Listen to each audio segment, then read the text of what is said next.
that Yapzor and Puppey are going to have too. On the other side of it, you have Empire, who still lack damage in the laning phase. Sure, Resolution's going to have that Lucent Beam, which does help a bit, but you're looking at Team Secret's lanes, you say to yourself, what lane do we kill? So are they going to take the opposite approach and say, you know what, we'll stack some creeps. We got a Luna on our team. You know, eventually even Miposhka on the Shadow Demon, if he decides to skill Poison, he can kill stacks. FN can kill stacks as long as it's not Ancients. There's options to play it a bit more defensively, because I feel if you're just running around two supports nowadays at the same time and you don't get anything done, it feels like you're so far behind straight away. So I'm kind of hoping that instead of Empire looking for kills nonstop with the Kunkka, and maybe Roger still goes mid. Who knows? Yeah. But Miposhka, at the very least, I feel, should probably just play this as greedy as he possibly can. Like, try to get to that level 6 really fast. And maybe he wants to go like the Soul Catcher build to help supplement their damage so they can burst these tanky heroes like MP on the Necro or the Tidehunter. You know, all of Secret's heroes just have so much durability. Are you a prediction fan? Oh, do you fiend the predictions? I don't fiend the predictions. All right. Well, but you know, I usually leave it up to the main caster because you know they get your camera anyway. Well, we'll skip over it for this first round, just because I actually want to piggyback on something you said. I really like the fact that you brought up that when you roam with both supports right now, it feels like you just eventually fall behind.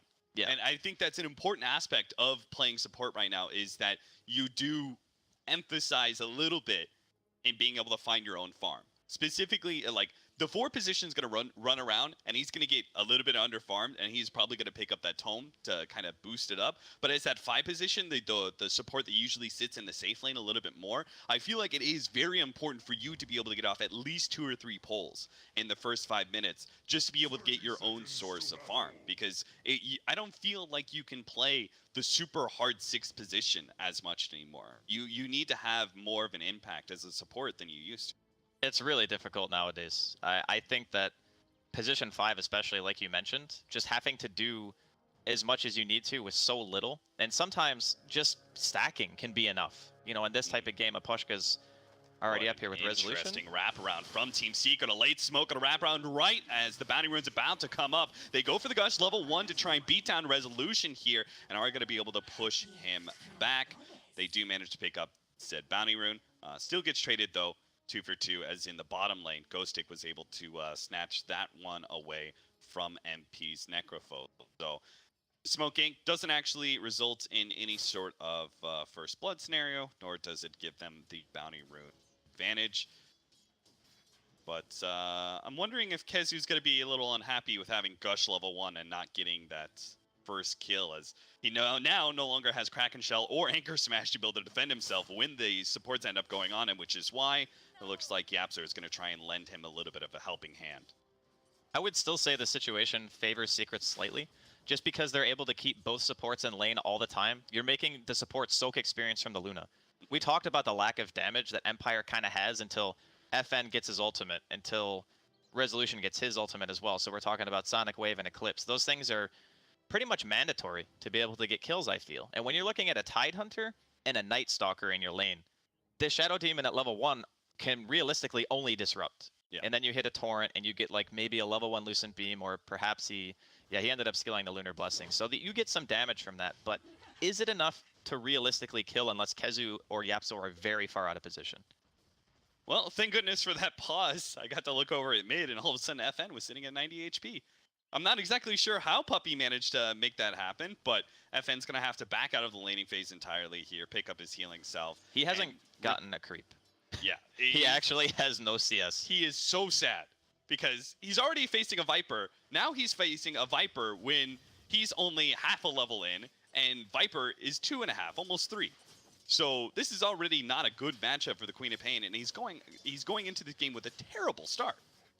It is a little bit problematic. The cool thing about Queen is even if you're behind, you can always piggyback off of the idea of TPing and just counter-ganking someone. Like that can be enough to bring your game back. Gonna see a little bit of pressure being applied in the top lane onto Miposhka, but no real kill potential. I just think that Empire have to play the waiting game. You need your ultimates. Absolutely. Or maybe not. Okay. They managed to find the kill on Yapzor in the top lane. I think he was tanking the pole camp a little bit. when they managed to get the Disrupt and the Torrent on him. So just that little bit of added damage, Miposhka hitting 2 and being able to hit the Soul Catcher right on. Enough damage for the kill. Luna adds so much damage to your laning phase that it's actually, you have to play that so careful. Even if you are Night Stalker and you've got so much starting armor and all that sorts of thing, you still have to be really careful just because the Soul Catcher combined with Lunar Blessing actually outputs ton of damage during that period of time you're locked down. It looks like they're going to try and do a full sandwich here onto FN. Night Stalker's kind of hanging around, I think mid once, seeing if he can get some poke damage, possibly forcing a blink out of some sorts. There goes the blink, but unfortunately Puppey, he went expecting FN to go straight down. Might still be able to catch him though. The magic missile needs 2 shots here. One of it's going to be uphill. Does manage to hit that one. Still 10 HP. FN has a blink up in a second and will manage to get out. YapzOr unable to get that void off. Meanwhile, in the top lane, Kez is going to be gone on here. Body blocked by the Shadow Demon Illusions. Brought back by the X. And Empire execute once again in the top lane. Really good for the tri-lane of Empire to continually get these kills. It would be extremely unfortunate if they're sitting there with 2 supports this whole time and don't accomplish anything. So Miposhka and Roger are going to be more than happy about that. Sure, your queen is having a rough game. To be totally honest with you, Cap, I have never seen this big of a CS discrepancy at 3.5 minutes, ever. No. Not in a... Actually, there was maybe one game where I think it was a Nyx versus an OD mid a really long time ago. Yeah. What have you done? Time walk forward to try and get some damage on an MP, and now he almost gets punished for it. Fortunately, that second Death Pulse doesn't manage to hit Ghostic, and does successfully hide his way into the trees. Kezu tried to do a little bit of neutraling there, but ends up getting interrupted. In fact, now he's going to be gone on. Soul Catcher, follow up into the X-Torrent. They're going to be able to get a lot of right-click damage, not even needing the disruption, which they still had at hand if he managed to survive through that initial jump. So we're seeing an Empire that certainly has enough damage to be able to deal with the Tidehunter in lane. And as you said, good thing too. They're committing both supports up to the top lane, but it's working. For now, I think that it's important to note, you play a lot of offlane too, Cap, so you've probably had these types of ideas as well. But I feel when you're playing a game like this, where the support duo has so much kill potential, that it's almost more beneficial for you to just eat the death and let your mid player win his lane. Yeah, I agree. Because if you go off map and you start farming the jungle, the enemy supports sometimes either they'll rotate for you in your jungle or they'll go mid. You don't want them to go mid this game. You want mid one to keep doing what he's doing. He is 36 and 15. FN has 5 creep kills and 1 deny. And honestly, if you're Tidehunter at this point, any offlaner that dies like 2, 3, 4 times in the first 10 minutes, it doesn't really matter. It does not matter. They're always going to make the comeback, especially farming offlaners like Tidehunter, like Legion Commander. They're always going to get their opportunity to be able to farm up, and they're just going to get right back into the game so quickly because Viper is definitely a space creator of sorts, right? He just pushes and pushes and pushes, and he forces the enemy team into fighting into a Viper, which means the Tidehunter is going to have his day to be able to farm up, get his items, get his mech, whatever he needs, and then turn into the off-lane core that you expected in the beginning. Yeah, I think that it's a lot of times you see these deaths and people say, wow, you're just dying all the time. And it feels bad to die in Dota. It really does. But in this case, for the greater good, FN's level 4. He's level 4. He was sitting in the jungle killing Ogre neutral camp. And he might just get dove here. Viper's already level 6, almost level 7. I'm not even sure if this Queen of Pain, if he gets too close and gets hit by Viper Strike, a Night Stalker could easily just run him down on the side. So he really has to sit super far back. Same thing kind of going in this bottom lane. Ghostic's having a little bit better time. He's 22 CS in right now. That's very respectable for any offlaner, but he is getting kind of a 1v1 matchup. And it was, as we said kind of earlier in the drafting phase, it is a favorable matchup for NP's Necrophos. Necrophos doesn't really lose in a side lane, I don't think. It is really difficult to beat that hero in a 1v1. Especially once he gets to level 5, you get the 3 points of the Death Pulse, the regen. It doesn't matter what hero you are, it just becomes a little bit too much. Yeah, you can't, there's no hero that can threaten you constantly. Right. So eventually Necrophos is going to be able to get the CS to get whatever regen back he needs. FN does manage to get the deny on the tower just before YapzOr wraps around.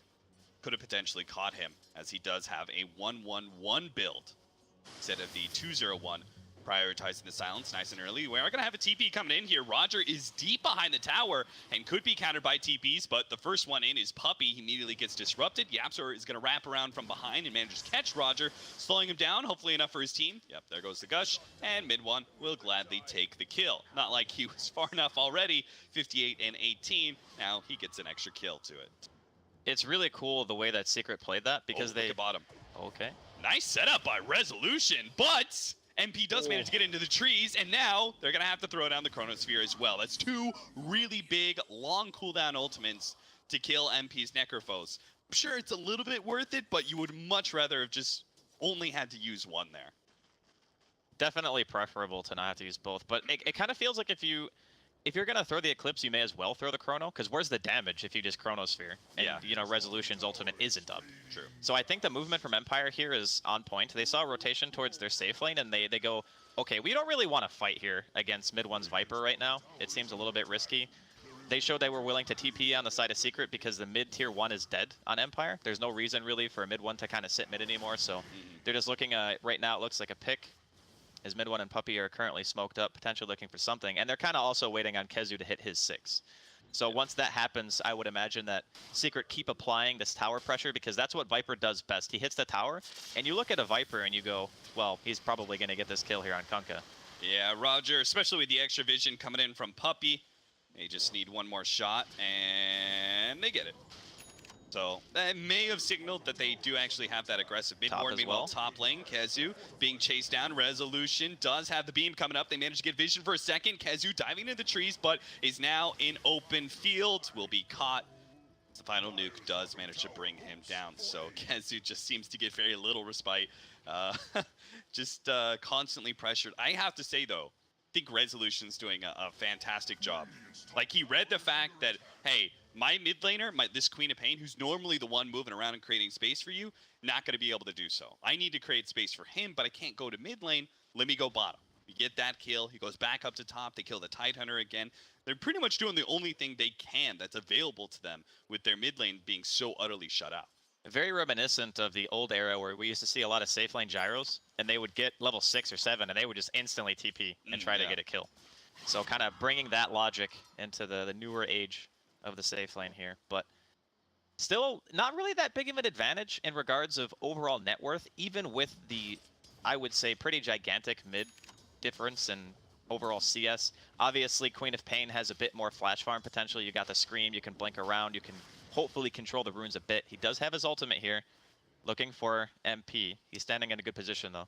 This kill would be so big, Roger. They are going to be able to Chronosphere. So they have the Torrent, they have the Sonic Wave if necessary, and it's probably going to be needed here. There's so much turnaround potential as MP with the cloak gets the turnaround, the Ghost Shroud into the Death Pulse, a huge heal with the Magic Wand helping out as well. That's the problem. You have to fully burst down a Necrophos from 100 to 0, because at this point in the game, Necrophos, if he gets that slight little window, it's such a big turnaround in HP.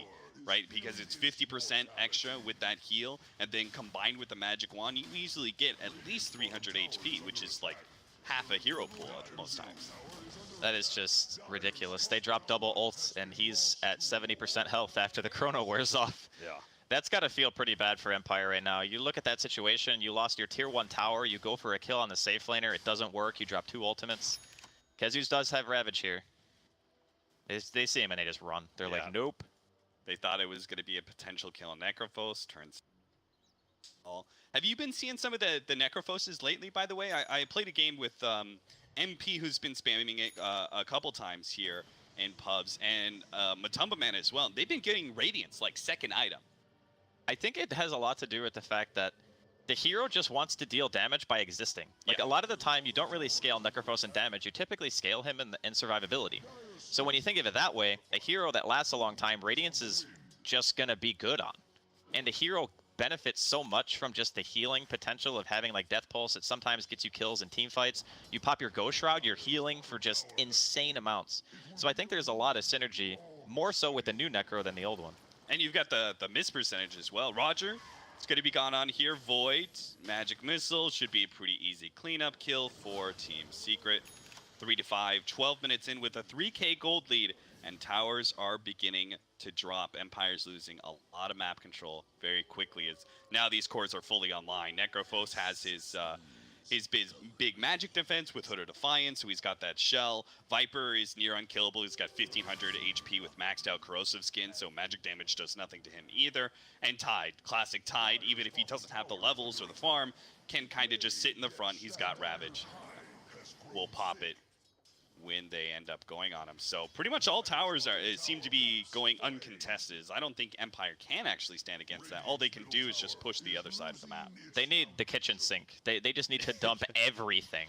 I think it's almost more... Oh, they have a sentry down here mid. Yeah, they do. They did manage to catch Kezu here, but Yapzor is already out. Good TP from Roger. There's no way that Kezu wants to blow Ravage just to kill a support hero. Yeah, nice read of the situation there.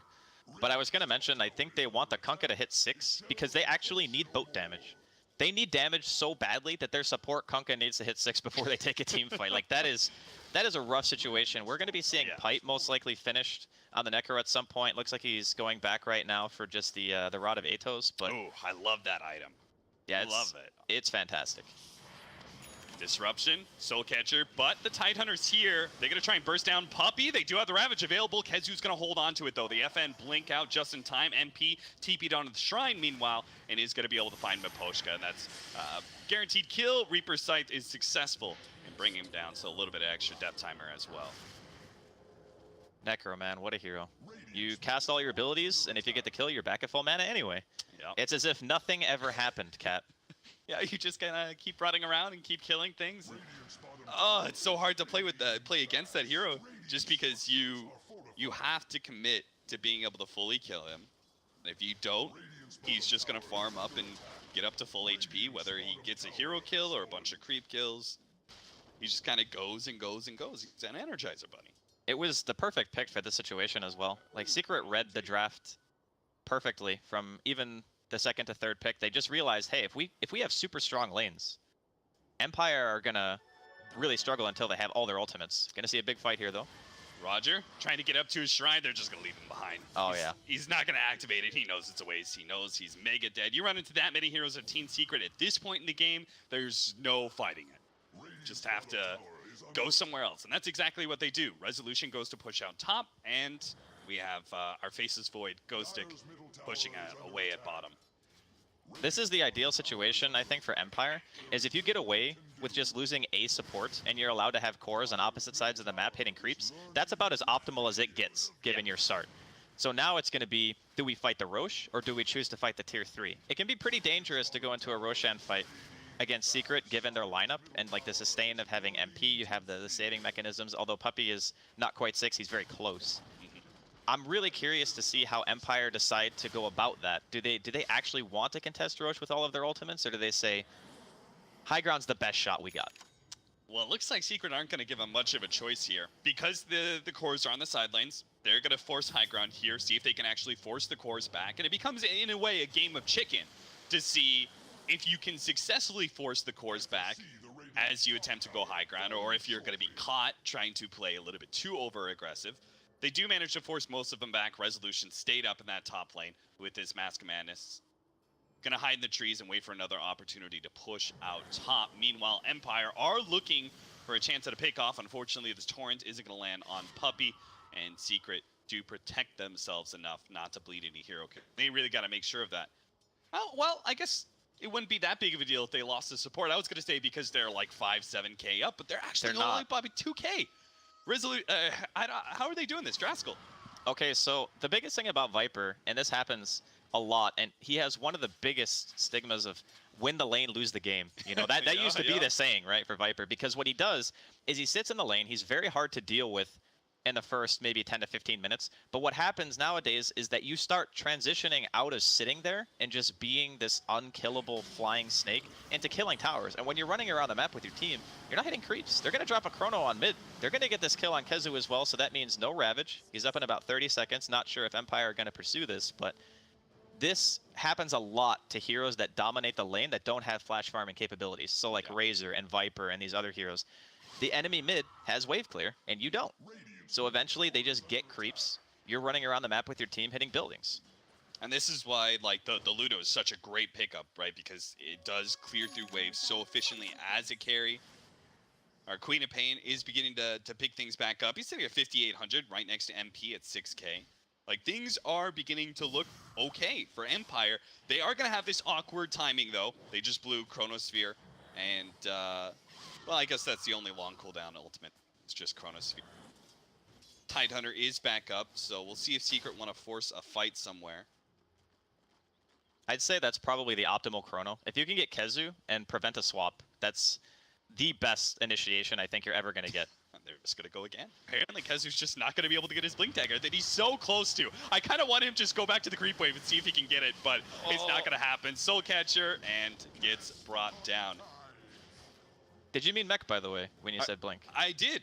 I was going to say, sorry. I was like, I didn't know if I was looking at the wrong hero or what. I was like, wait a minute. I was literally still looking at him for like the last 30 seconds leading up to that gank, and I was like, all right, let's talk about mech and how that's going to add so much. And Blink just came right out of my mouth. The synergy is insane with their lineup. Like, you can tell what their game plan is. They just want to try to be able to 5-man. But Empire, slowly but surely, they're pulling it back. They're splitting up the map. They're making sure that Resolution has all the space in the world. If he wants to come to a team fight when they have Chrono up, I think that's probably their best odds. And just making sure you have the lockdown. The damage is up now. They have everything at their disposal. They have the Sonic Wave. They have the Eclipse, the boats there. I think the next big hurdle for Secret is just getting the waves out enough and feeling comfortable to really pressure the next objective, because they still got tier 2 in the safe lane. They got tier 2 in the bottom lane as well on the side of Empire, so they haven't really lost all sense of map control. If they're able to be out and about, they're still in it. And these, I want to talk about these Mask of Madnesses, both for the Luna and the Faceless Void. I feel like it's such a perfect item, not just for these heroes, but also for the situation they were in, where they were down by so much and they needed to just be able to split push and kind of farm away. It's such an efficient farming item for its cost, the damage and the way you're able to just clear through creeps very quickly, especially for Luna, but Faceless Void as well. I'd say Ghostic has kept up his farm pretty admirably, despite the fact that he's been running around looking for kills and hasn't succeeded most of the time. I completely agree. I think the Mask of Madness choice is pretty optimal. On Luna, you see it a lot more, I think, than on the Void. But you can just think of it as, it's kind of like a mini Midas. Yeah. You know, you're just getting so much value out of the item as time goes on. You're able to stay at a high amount of health. You don't have to show in the lane all the time, allows you to neutral. The item is kind of at that stage where we're almost 6.83 again, where you just want to buy it because it's so freaking good. Yeah, I like that, especially since neutraling feels kind of meh sometimes. Yeah. Like, if you're just a hero that takes too long to neutral, it's just not worth it. But Mask of Madness makes it super fast for especially the heroes like Faceless Void, who would normally be quite slow at it. Kind of setting up here in the bottom lane. They're all sitting behind, or most of them, are sitting behind FN. Queen of Pain, as he pushes out bottom lane. Secret are not going to be taking the bait here. They're actually going to move out to the top lane, go straight towards the Roshan pit. They have successfully read Empire's movements. That is a Deso Viper. Yeah, that's You do not see that very often. That's one way to push high ground. I mean, it's also a nice way to be able to kill Roche a little bit faster, because they don't have a medallion, I don't believe. Yeah, because Yepsor went for the Force Staff. He went for an item that's going to allow, you know, maybe you force out of a Torrent Boat combination to save somebody. Right. And the pipe is finished now on MP, so this feels to me like Secret want to go now, or you know, maybe they TP back to defend first, and then they try to go for an objective after the fact. But this is, you know, Empire are definitely applying the pressure even still. I don't know if the Aegis is going to be enough. Secret apparently are not going to want to give up this tier 2 tower. I thought they might just go down mid and give up to tier 2, but instead they're going to fight, and maybe Empire might not expect that. Miposhka is going to be set up here for the potential disruption, but they leave it. Yule Scepter is going to be able to save him. Ravage goes off the side, going to be able to cut down 2. Reaper's Scythe managed to catch the Queen of Pain before she managed to get out. They do manage to get the Shadow Demon with Queen of Pain at the end. 60 seconds on the clock for that Queen of Pain. So Secret do have an opportunity to maybe abuse that timing for an objective, but they also have to deal with Resolution, who's very rapidly turning into a farm machine. He's pushing out all the waves. He now has both the Mask of Madness and the Manta, and it just managed to take the mid tower, even if it was a deny from Kezu. That little movement from Resolution finally took an objective for Team Empire, an important one at that. He's been very good at reading the map this game. He's pretty much always been in the right spot at the right time, hasn't died at all. I mean, sure, his lane you could say was pretty easy. He had a tri-lane versus essentially a solo Tide, but just his movement, keeping the lane pressure up. As a core player, especially a Luna in this game, it's a necessity. Like, you need to pressure the lanes. If you don't, and Secret are able to walk to your tier 3 with 2 out of 3 lanes pushed out in their favor, that's bad news. Yeah, and you could see Resolution. He knows they can't quite defend yet, so he's going to try and take the tier 2 in exchange for all the damage that's happening on the tier 3. Now, he's going to be able to take that objective a whole lot faster than Secret's currently doing. But the reward, if Secret can actually finish up this tier 3, is so much greater. But Resolution's just going to keep on pushing. They're going to see if they can hold without Resolution here, and it looks like the Disruption is definitely going to do a lot of work in being able to protect that. Ghostic out with the Shadow Blade, was in a position to throw down a Chronosphere. They're right next to the Shrine too, which would make an easy TP for the Luna. They're going to wait for Heroes to try and leave and maybe catch something, or not. TP out. Ghostic doesn't choose to take that opportunity to go for a Chronosphere on anybody. Backs away, and Empire will continue to play kind of the keep away game. I think they're just really wanting that BKB on Resolution. I think it's a huge game-changing item, and I also think the reason that Ghostic didn't chrono there is because he was sitting behind where the Shrine is near the ramp, and YapzOr popped Darkness. So I don't think he actually had vision of Kezu's TP. I think it was barely couldn't see him. Because otherwise, you definitely chrono that, because it stops the Tide TP. He was the first one to TP in, which means Resolution could have potentially gotten the tier 3. That thing took like, what, 40% damage? Maybe a little bit less. Yeah, it took quite a good chip. And he's also probably not feeling comfortable with, like, his position there. Like, you know, what if they do have He was walking back and forth, yeah. Yeah, it's game losing if you die as the Void there, right? So, definitely one of those situations that there was an opportunity for high reward, but there was also a lot of high risk involved with him being positioned there. And, Miposhka actually aggressive force that from YapzOr, puts him in a bad place. The Reaper Scythe is not going to finish him off quite yet, but they do manage to get the right clicks in, but now they're fully committed. The Chronosphere onto 2. Kezu counters the Chronosphere with the jump in with his own Ravage. Does manage to get off the Sonic Wave, but it doesn't matter. There's too much sustain from Team Secret. Empire get back to their Shrines, popping 2, but it's still not enough. They have to back away even further as the Shrines can't heal them up enough. And Secret are able to beat now onto that melee Rax. Resolution's finally here, but it's a bit too late. The Rax is already gone. Miposhka's back in it with the Disruption. Lead on onto mid one, cost him his life again just to be able to get that out. But with the sustain offered by MP, Secret, they seem invincible. Empire just don't really have a good way to go on anybody now. They have no Chronosphere, no Sonic Wave. Resolution by himself can't possibly kill the Zeros. Well, they can only get 1 Rax because they have tier 2s in the other lanes. The unfortunate part about that whole situation, okay, so first, Resolution, he had enough money to buy his BKB. But when you're in these types of situations where the enemy team is pushing a tier 3, you don't want to TP like 10 feet, right? Yeah. It just feels like such a waste, because you know you have to get out of base again and immediately be able to push out lanes, and you need your TP to get out of that. So you need to save it. And because of the Force Staff forward, killing the Shadow Demon, it kind of made Ghostic feel like he needed to chrono to try to make something happen. But there was just no damage, because Luna wasn't there. So it made it look a lot easier than it probably should have been for Secret to just waltz up and take that. Because if the Luna had been there, they get the damage out, the Eclipse, they probably kill at least 1 person before the chrono ends. Yeah. And if that happens, you know, we could have seen a completely different fight. But when you're down a person and mid one still has that Aegis in his inventory, it's a lot more daunting to walk in with no chrono and no Sonic Wave. Yeah, for sure. I mean, if you can actually kill, say you kill MP, then boom, there goes all that sustain. You can't actually man fight as Resolution against the Viper. If you kill the Viper, then there goes a lot of the damage. But unfortunately, both those cores staying alive kind of makes a duo that is too formidable for Resolution for now. But he is that big late game farming core, and he is beginning to get out of control. He's working towards the Butterfly next. 26 minutes in his farm is pretty respectable, sitting at 15k. The Viper at second, sitting only 14k, despite all of the various objective gold that they managed to pick up. He's actually going for an AC, which I think is a great choice. Bolster up against the inevitable physical damage that's going to come from the Luna. Speaking of Luna, she's going to back straight into this smoke. What a terrible position. Secret, they take advantage of it. They need to be able to jump forward and slow down Resolution somehow. They throw out the Ravage. They say it's worth it just to be able to get this core, but he gets out the BKB, so the Reaper Scythe is not going to be enough. Can he actually output the damage to kill anybody here? Not even close, and he doesn't have his ultimate either, so even if he buys back, the threat is just not going to be as real. Team Secret are still limited by those tier 2s. They're going to have to deal. They're going to go up to the top lane to try and push that one out so they can actually force up buyback from the Luna. It's a tremendous amount of pressure that Secret have been applying basically since minute 0.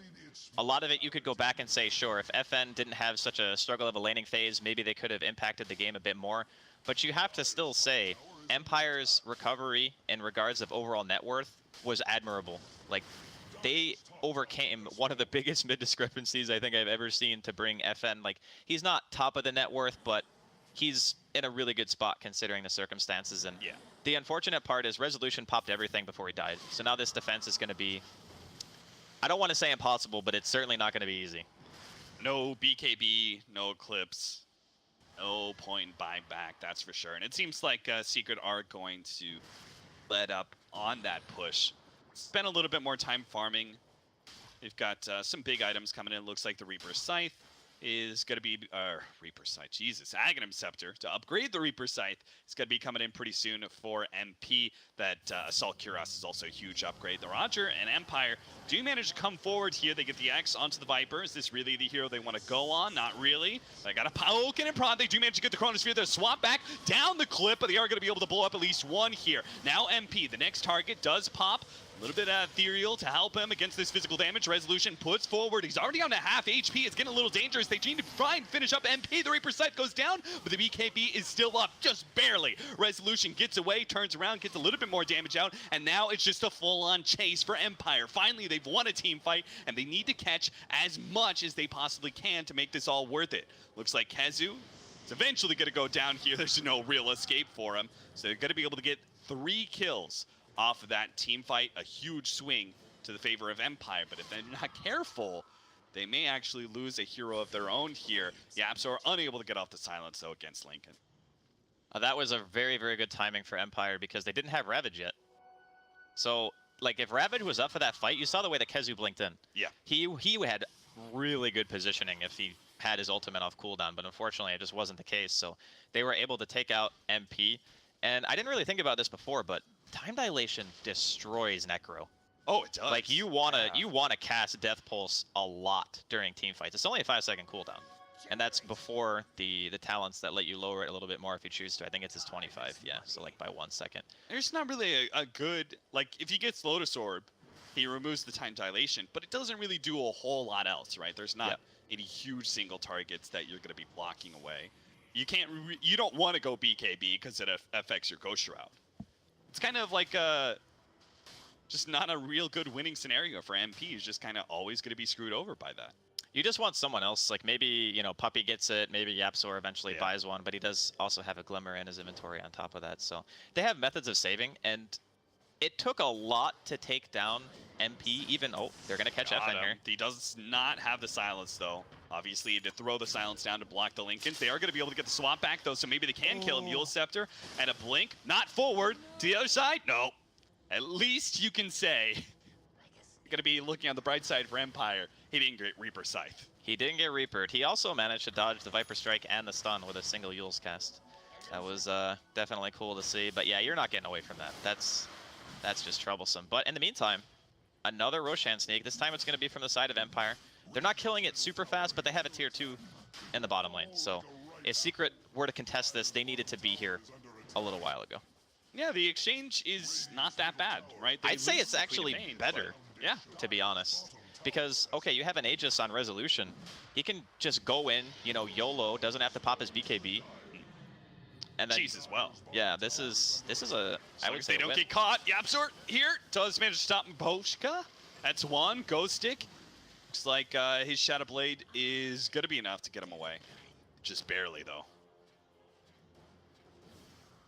Making the best of a bad situation. I gotta say, Empire, again, the lanes were not ideal. And when I say not ideal, I mean they got trounced in the lanes. Like, they really did. Sure, you killed Kezu like 3 or 4 times. That's, you know, kind of expected if you keep showing in lane. But the way that they're holding off, given how bad the early game was, a lot of teams would have crumbled to that pressure. Yeah, it's amazing what they've managed to accomplish. So little move. There's a little room to maneuver in this map. Yeah. They just were able to farm up a lot of space for Resolution. They just kind of created. They got a couple of very key kills with their combination. Chronosphere and Eclipse or Chronosphere. Secret are beginning to stall out a little bit. They still have, I think, all the mechanisms. Oh, he actually changed it up. No Aghanim Scepter for MP, actually goes for the Force Staff instead. And just has a value point booster for now. It's a solid choice. If you looked at the way the last fight went, when he got chronoed, he still died, but well after the chrono dissipated. So giving himself an additional save and not having to be completely reliant on getting swapped out, I would say is still a pretty big deal. Mm-hmm. Supporting cast have Puppey hasn't actually upgraded into Solar Crest, picked up drums, and is now looking at a Ghost Scepter. Our Night Stalker has that Glimmer Cape Force Staff that we saw earlier, and is going for the Halberd up next. See if he can stop the Luna.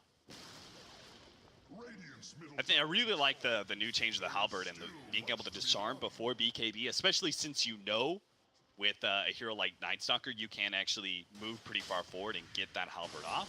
Right. It also helps remove Linken's, which means he could get a silence onto the Queen of Pain easier. Halberd's just a ridiculously efficient item in of itself. Like before, people didn't buy it because, like you said, it wouldn't linger. Oh, a complete whiff from Ghost Stick. That is a game loser right there. The silent swap back. Ghost Stick's gonna die for his sins and pay the extra punishment of the Reaper Scythe as well.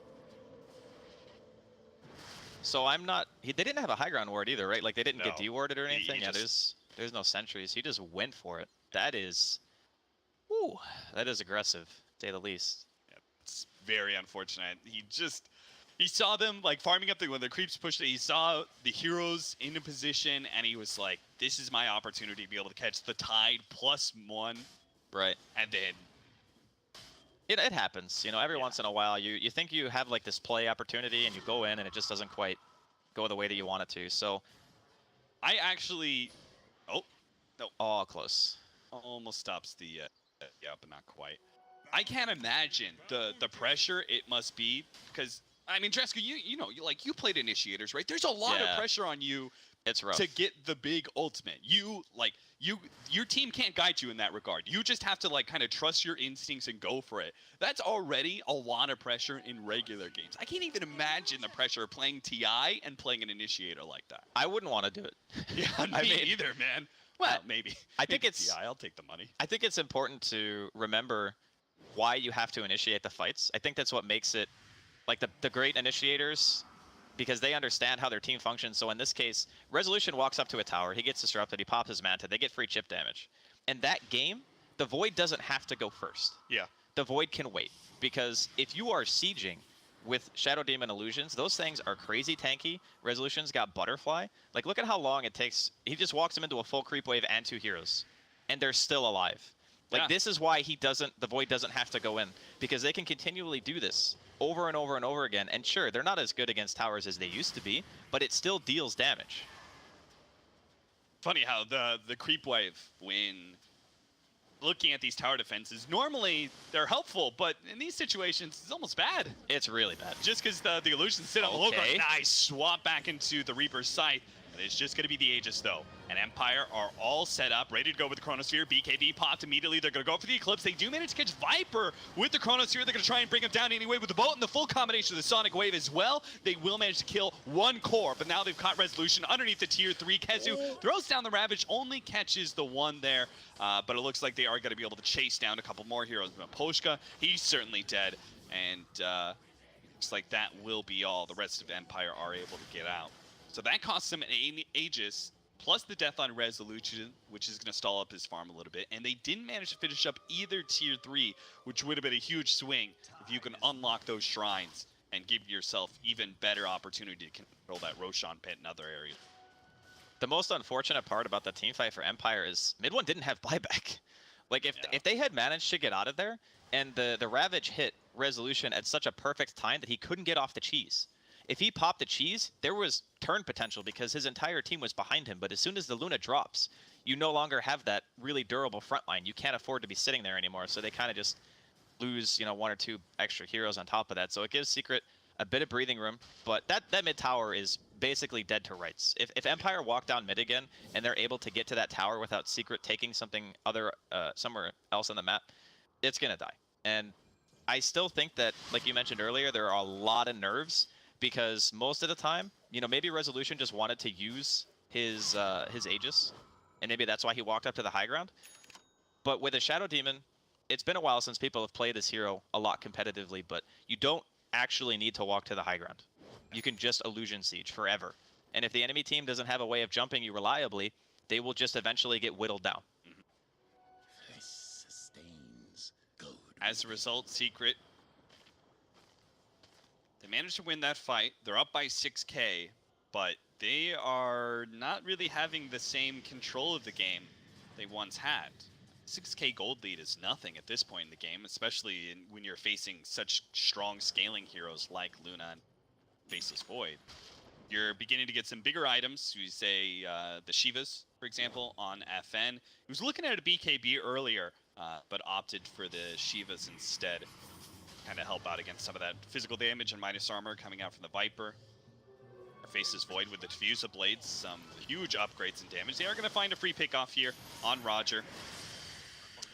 But, and again, free pickoffs really aren't just free pickoffs when you've got a Necrophos on your team, and he adds that full 30 seconds to your death timer. This is actually painful because he can't buy back. Because the mid wave is pushing in, they're going to be able to just walk top. It doesn't matter if, you know, the creep wave, or there's 2 or 3 waves on the way to Secret Space, they don't care. Like, they're just going to sit here and hit the building. They are going to keep going on Resolution, see if he can maybe trade, as he's going to run his illusions to the tier 3 at mid lane. And once he opens up that tier 3, it's really easy to cut down those barracks, so they can actually just trade.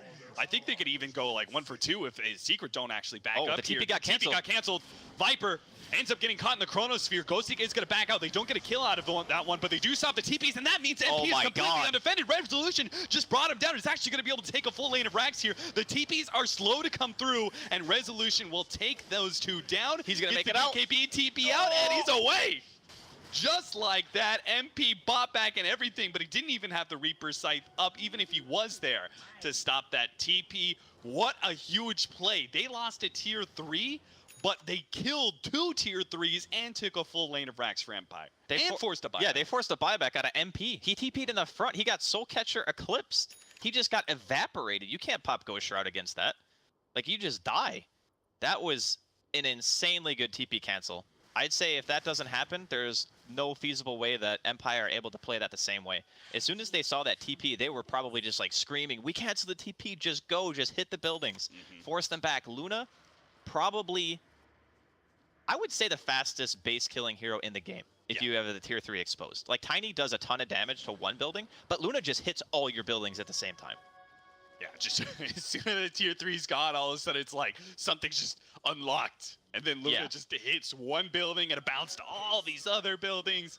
And as a result, Resolution. I mean, do you agree with me here, Draskell? Empire's ahead. Empire's winning I would definitely say they are ahead. They were in such a bad scenario in the first 10 minutes of the game, and they brought it back to their favor. And they're going to get a swap back. Maposhka, he's dead. And he doesn't have buyback. So Empire, once again, lose a support who doesn't have buyback. Fortunately for them, no Roshan is up. Not yet, anyway. Their strongest heroes are still up, and they have buyback on both of them. So Gostic will be able to buy back if he ends up going down, and so will Resolution. 25 seconds on the TP, that's actually still a bit of time for the Luna, but they are going to make their way towards bottom regardless. Mid is also exposed. So we could see a potential base trade, because Empire know that Secret have pretty much all of their ultimates, well, they're going to be up. Necro is like 30 seconds left on Reaper, so if they defend, they're probably going to be fighting into it. I don't know if Secret really want to do this. Yeah, they're TPing back. They do not. I love the fact that Resolution is in so many of these situations not TPing back. I think it is the potential death of Empire if they ever just say, okay, we're going to 5-man defend our base. Yeah, that's probably the thing that has been winning them the game, to be honest. Every single one of these situations, right? They're going high ground. Resolution's like, I'm going to take a tier 2. Yeah. Right? I'm going to keep going. I'm going to keep farming because that's the only way. You have to put a threat on the board somewhere. You can't just take the fight the enemy team wants to take. I think that's a really important point. Like, if you want to take anything away from this game, especially as a carry player, you can stay in the lane for like an extra minute or two as long as you don't TP back to base. Because sometimes that just puts you in the position to apply the pressure that's necessary. You have to force the enemy team to do something. Dota's all about pressure. If you're not pressuring anywhere, you're not winning the game. X just to make sure that Luna gets that illusion and gets out safely. See, the vision is a little bit better for Team Secret, being that they have Night Stalker and that, plus they have the gem. Here we go. But we are going to have the smoke up wraparound from Empire. Dude, look at those illusion runes just demolishing. Like, they're so good. Like, one Manta Pop and one illusion rune, you have two lanes pushing at the same time. Let's see, they did see Viper up there towards the Secret Shop. Are they going to try and cut up there to fight into that area? They got vision. They got vision around this area, so it feels a whole lot better. Nighttime is gone as well. Took on the front lines. Is going to be able to get the Chronosphere onto two. The CMP, they go for him first. Throw out the Sonic Wave. Unfortunately, Resolution got caught at the tail edge, but it doesn't look like it matters at all. The two in the Chronosphere both end up dead, and it looks like they're going to get Yapzor as well. That's going to be a gem dropped, and Empire in full offense mode against three heroes with no buyback. Oh my god. Roshan's up, so I think they're going to go for the safe play. It makes sense, because they probably feel like they're ahead at this point. They're like, okay, our heroes are online, our Luna's gigantic, they don't have anything to deal with this. As long as the Chrono hits at least one hero, it's like, okay, yeah, if Puppey swaps, you're going to die, but Puppey still has a fair amount of items, you know? It's not like, it's not nice to lose your Venge in the beginning of the team fight. But a really nicely placed Chrono from Gostic there makes up for the little bit of a snafu he had earlier. He hits the core and the Venge at the same time. That's perfect. That's exactly what you want. And it's all thanks to that smoke that they had. And they pushed through mid, got the vision down. It's not a hugely tricky play, just solid fundamentals by Empire. And now they have the potential to end this game right here. 20 seconds still for the Necrophos gone. They do have a little bit of problem dealing with this Viper, but the Illusions have no problem at all. They don't have to worry about their HP. They just keep on pushing forward, getting damage, chipping away at both the Viper as well as that ranged Rax.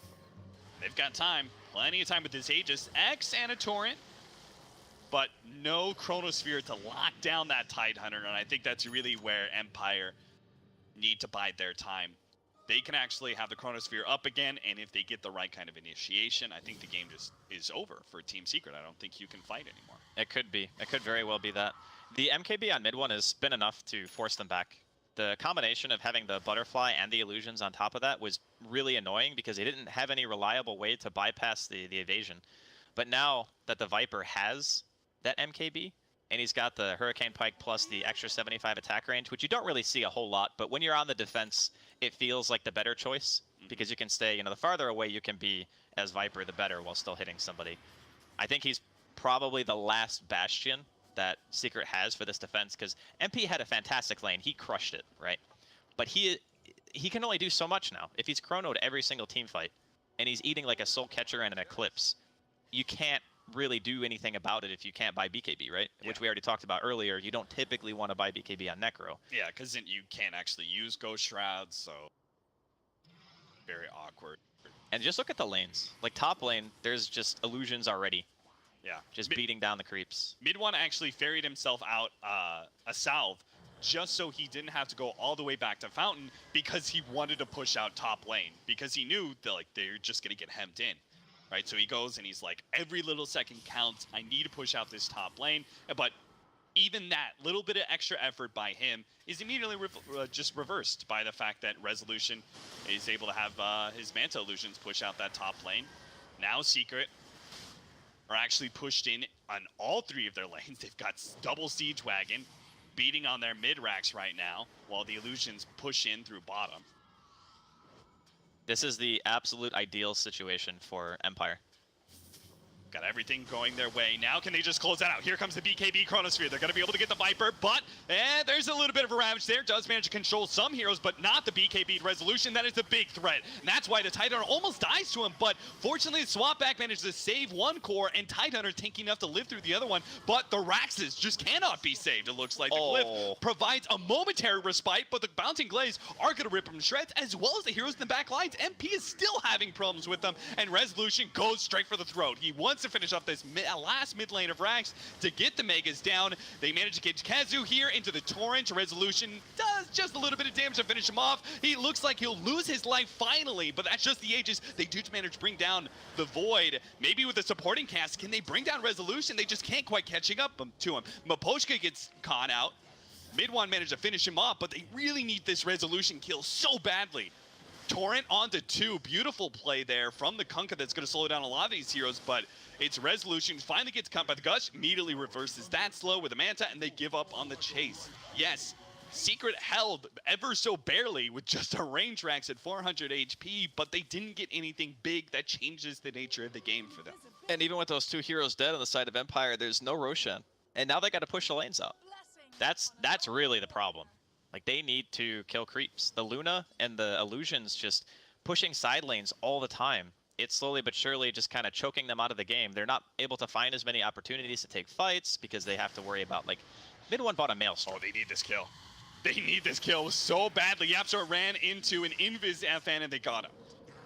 So they get a Reaper's Sight. Again, not really that game-changing by itself, but it's a drop in the bucket. And Secret it's a start. Are thirsty as hell. It is a start, and you need one at this point.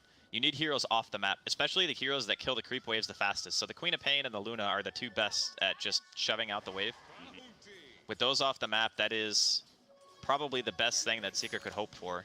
Maybe killing Resolution is going to be a bit more, it'll make you feel a bit better, but I mean, God, how do you actually kill him? Butterfly, Scotty, BKB, Lincoln's Manta. Yeah. I love his itemization in this game because a lot of the times you wouldn't see so many defensive items on Luna. You'd see at least 1 damage item, or maybe a lifesteal or something like that. But this game, he understands his role. He's just a siege engine. He's a catapult cap. He just walks around and he just hits buildings. That's what he wants to do at this point. Wasn't there Warcraft 3, the siege engines? Didn't they have that bouncing mechanism, the Night Elves one? The Night Elf one had the glaive, I think, that like pierced through stuff. Oh, like, he would shoot it forward and it would like hit in a line in front of you. But yeah, that's his role, and I still feel like his play in particular, FN has done a great job at recovering as much as he has, but a lot of that was just on the back of Resolution being the one who was applying most of the pressure during the mid game. Yeah. He was the one pushing the waves, you know, he was the one creating all that space and allowing FN to just kind of sit. A lot of the time, he was just farming the jungle. You don't see that very often on a Queen, but his lane was so hard. He's like, I don't want to ever go back mid. He's going to have, like, PTSD, even if they win this game, which... He's probably telling his team, like, someone go mid for me, and then everybody's like, not me. He's like, don't make me go back there, guys. Don't make me go back. It was brutal.